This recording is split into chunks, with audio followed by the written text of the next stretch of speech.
Kind van die Here, ek wil vanoggend vir jou sê dat die roeping van God is 'n vuur wat brand binne in jou.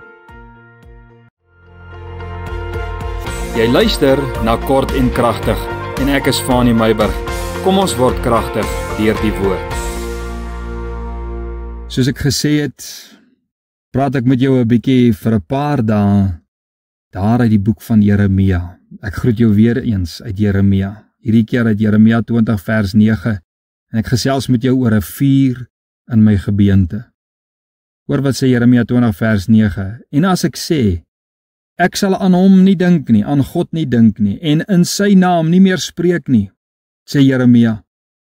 Hy sê dan word dit in my hart soos 'n brandende vuur opgesluit in my gebeente en ek het my moeg gemaak om uit te hou, maar ek kon nie. Jeremia sê, as ek besluit om nie aan die Here te dink nie, en as ek besluit om nie meer 'n profeet vir hom te wees nie, met ander woorde, hy sê as ek daai besluit geneem het, dan is daar 'n ding wat brand in my hart. Maar hy brand nie net in my hart nie, dit is 'n brand wat in my bene opgesluit is. Hy sê, en daai brand maak my moeg. En ek kan dit eenvoudig nie hou nie, ek kan dit ook nie keer nie, dit moet net uit.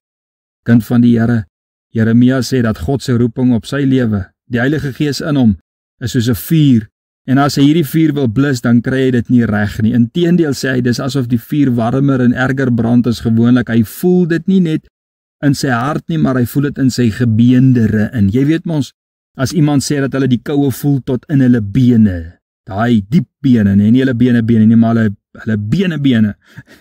So sê Jeremia, is God se vuur en God se roeping in hom. Hy sê hy kan dit nie deurstaan nie en hy kan dit ook nie verwerp nie. Kyk, as die Here jou geroep het, sê ek vir jou vanmôre, en jou se Heilige Gees gegee het, gaan jy dit nie reg kry om die vuur binne in jou te blus nie. Ek sê dit nou vir jou. Jy kan verval en afval en wegdwaal en backslide, maar die vuur gaan brand binne in jou. Vanaand as jy gaan slaap, as jy dronk verdriet het, as jy vloek en God se naam so lelik gebruik, gaan daardie vuur al hoe harder brand binne in jou. Jeremia kon nie die vuur blus nie, en jy gaan ook nie. Een van twee dinge gaan gebeur. Jy gaan agslaan op die vuur, gehoorsaam word aan die brandende vuur in jou gebeente, en die hitte van die vuur gaan deur jou getuienisse of intersessie of wat ook al vrylaat, of die vuur gaan jou verteer in die oordeelsdag. So hier is 'n bemoediging en 'n waarskuwing. God se vuur kan nie deur mens of duiwel geblus word nie, né? Dis wat Jeremia sê. Al hardloop jy weg, vra vir Jona. As die vuur aan jou binnekant brand, wil ek vanmôre net vir jou sê, wees gehoorsaam daaraan. Jy is dalk geroep vir die bediening, wees gehoorsaam. Die vuur oortuig jou van sonde, wees gehoorsaam. Die vuur brand tot 'n heilige en 'n diensbare lewe, wees gehoorsaam. Here, dankie vir die vuur binne in ons, wat ons reinig, wat ons heilig en wat ons herinner aan ons roeping. Amen.